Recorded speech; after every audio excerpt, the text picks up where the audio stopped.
UP में 10 सीटों पर उपचुनाव की तारीखों का ऐलान होने वाला है। तारीखों के ऐलान से पहले ही यूपी में दंगा हो गया। बहराइच में मूर्ति विसर्जन के दौरान डीजे बजा, पत्थर चले, फिर गोलियां चली। एक हिंदू युवक की जान चली गई। हिंदू उत्सव के दौरान मर्डर कर दिया गया। इसके बाद हिंसा भड़की, दर्जनों घरों को आग के हवाले कर दिया गया।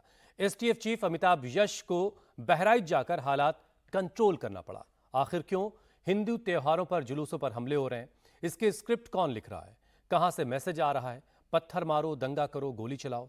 बहराइच में जिन 6 आरोपियों के खिलाफ नामजद एफआईआर हुई है वो तो मोहरे हैं। दंगाई ब्रिगेड का मास्टरमाइंड कौन है? पूरी डिटेल इस रिपोर्ट में देखिए।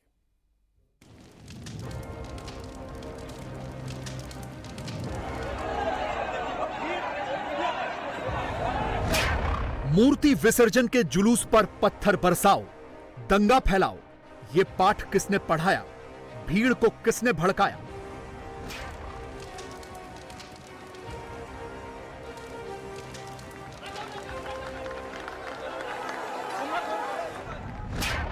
बहराइच में पत्थर बरसे, आग लगी, बवाल के स्क्रिप्ट किसने लिखी?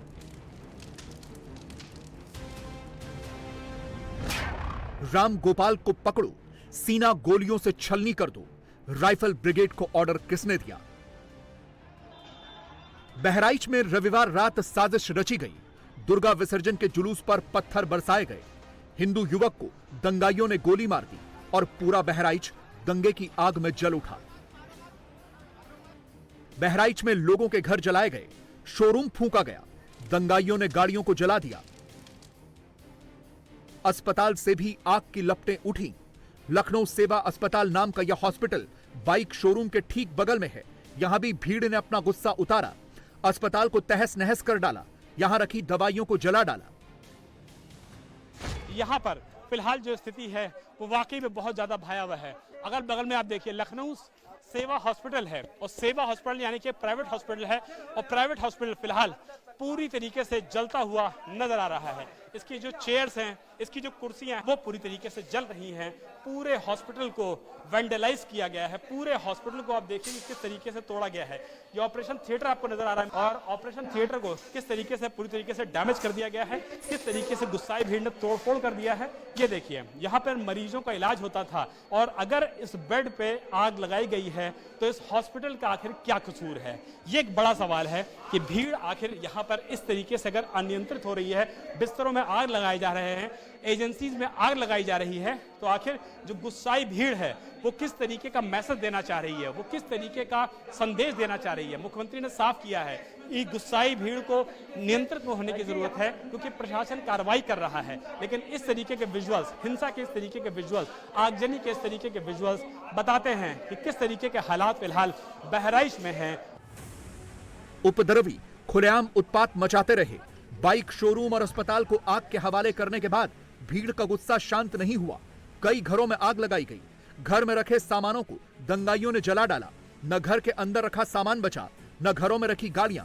काफी लोग उपद्रवियों के बीच फंस गए थे, जिन्हें पुलिस की टीम ने बाहर निकालकर सुरक्षित जगह तक पहुंचाया। अगर उपद्रवियों की बात किया जाए तो उपद्रवियों ने पहले जो महाराजगंज कस्बा है उस कस्बे के शोरूम में आग लगाई, अस्पताल में आग लगाई, लोगों के घरों में आग लगाई और अब महाराजगंज का ही सटा हुआ एकदम है कबाड़ी टोला इलाका। कबाड़ी टोला इलाके में आप देखिए कि इस घर को किस तरीके से पूरी तरीके से वेंडलाइज किया गया है, तोड़फोड़ की गई है और घर में जो ट्रैक्टर खड़ा हुआ था, मोटरसाइकिलें खड़ी हुई थी, उन सारी मोटरसाइकिलों में, ट्रैक्टरों में भी आग लगा दी गई है। जो सबसे ज्यादा हैरान करने वाली तस्वीर है वो ये है कि यहाँ पे भी घरों में देखिए किस तरीके से आग लगाई गई है, कैसे घरों को आग के हवाले किया गया है। ये देखिए, घर के बाहर का हिस्सा जो दुकान थी, इसमें दुकान में पूरी तरीके से आग लगा दी गई है। जो बाइक यहाँ पे खड़ी हुई थी उनको पूरी तरीके से जला दिया गया है और जो घर के अंदर हैं वो भी निशान बताने के लिए काफी हैं कि किस तरीके से यहाँ पर बाकायदा घरों को टारगेट किया जा रहा है। सांप्रदायिक तनाव, इससे बड़ा आखिर क्या हो सकता है जब पूरे इलाके में, चाहे वो तखत हो, चाहे वो घर हो, चाहे वो कंबल हो, चाहे वो रजाई हो, चाहे वो कपड़े हो, सभी को पूरी तरीके से यहाँ पर आग लगाई गई है। ये देखिए, जहाँ भी आपकी नजर जाएंगी ये नजर आपको बताएंगी कि किस तरीके से सभी घरों के जो तखत हैं, सामान है, घर का जो भी फर्नीचर है, जो भी चीज़ यहाँ पर थी, या तो तोड़ दिया गया है या तो उसमें बुरी तरीके से आग लगा दी गई है। फायर ब्रिगेड की गाड़ियां मौके पर पहुंची, लेकिन दंगे की आग ने तब तक सब कुछ अपनी चपेट में ले लिया था। उपद्रवियों ने करीब 24 घरों को आग के हवाले किया, जिसमें मकान भी थे, दुकान भी थे और अस्पताल भी। आपका घर है? मैं आपका। हमारा नाम कलीम है बाबूजी। हम लोग कभी किसी भी बात में नहीं, तुम्हारे उनके किन लोगों ने आग लगाई है? ये है मासानिया के, ये है मोहनीपुर के, ये मेरी दो गाड़ी घर में फूंक दिया, 2 बच्चे मेरे एक्सपायर हो गए। हम लोगों का क्या दोष है या मेरे मालिक?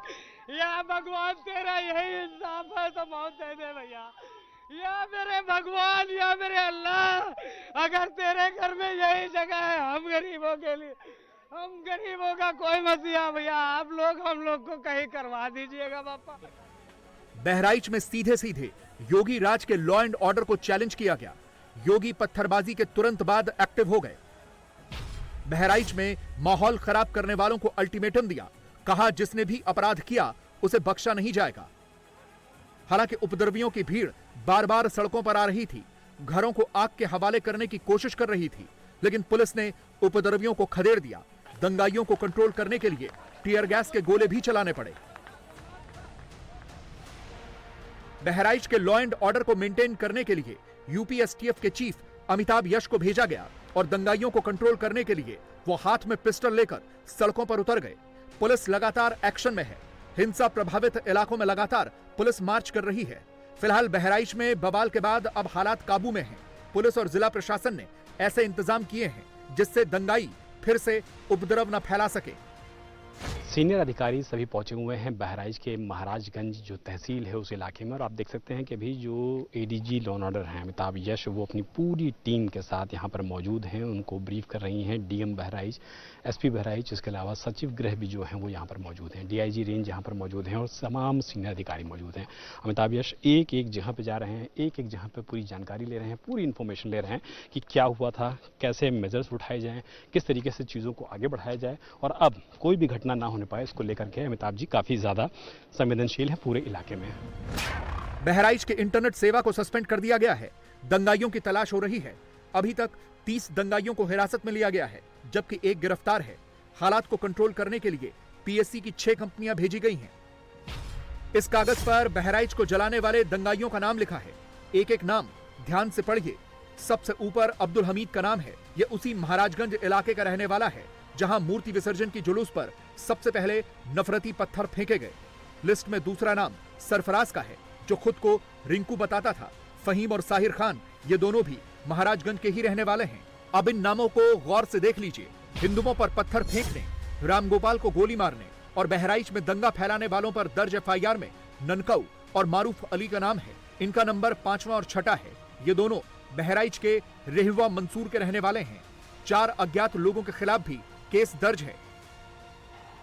पहले 4 आरोपी वहीं के रहने वाले हैं जहां हिंदुओं के जुलूस पर पत्थर बरसाए गए, लेकिन ननकऊ और मारूफ अली उसी रेहवा मंसूर गांव के रहने वाले हैं जहां रामगोपाल मिश्रा रहता था, जहां से मूर्ति विसर्जन का जुलूस निकला था। क्या रामगोपाल को मारने की प्लानिंग पहले से ही बन चुकी थी, जिसे महाराजगंज इलाके में अंजाम दिया गया?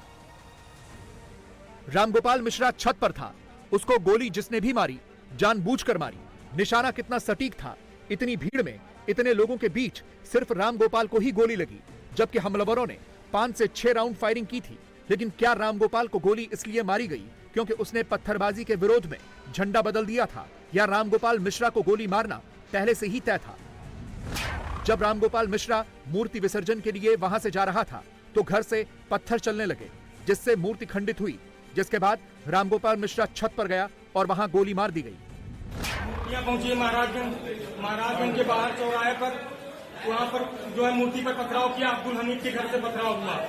पथराव के बाद जब हम लोग वहाँ बैठ गए और प्रशासन से मांग करने के लिए जो है गिरफ्तारी की मांग करने लगे, इतने में काफी लोग इकट्ठा हो गए। जब भीड़ देखा पुलिस ने उन लोग उल्टा हम लोग के ऊपर लाठीचार्ज कर दिया। लाठीचार्ज के दौरान भगदड़ मची। उसी भगदड़ में अब्दुल हमीद के घर वालों ने खींचकर घर के भीतर इसको गोली मार दी। लेकिन सवाल यह भी है कि क्या सिर्फ एक शख्स की हत्या करने के लिए बहराइच को दंगों की आग में झोंकने की साजिश रची गई थी? मुस्लिम युवाओं के हाथ में नफरती बंदूक किसने पकड़ाई? किसने उनके दिमाग में जहर डाला कि वो बंदूक लेकर बाहर निकल आए? ये आपको आगे बताएंगे। पहले आप ये जान लीजिए कि बहराइच में दंगे की शुरुआत किसने की।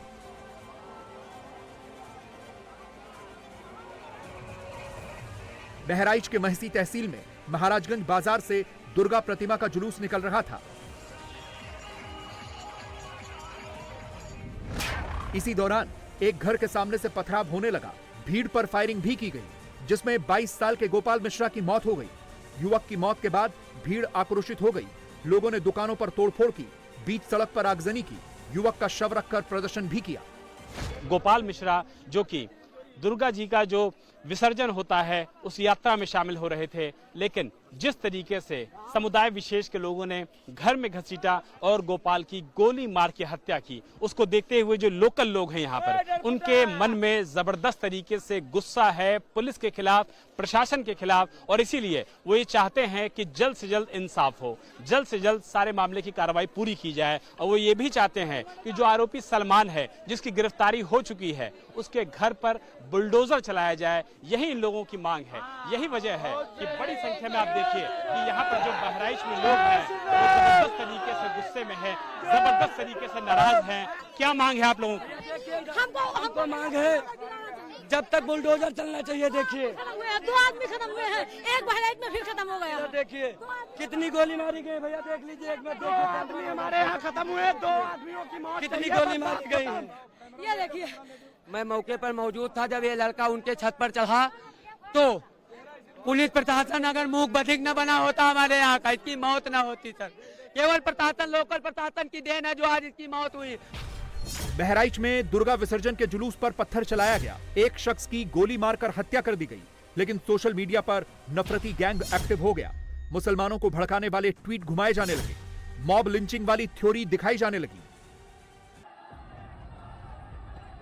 किसी पोस्ट में यह नहीं बताया जा रहा है कि बहराइच में असल में क्या हुआ, क्यों जुलूस पर पत्थर बरसाए गए, क्यों एक समुदाय की तरफ से फायरिंग की गई, आखिर कैसे राम गोपाल मिश्रा के शरीर पर 13 से अधिक घाव बन गए।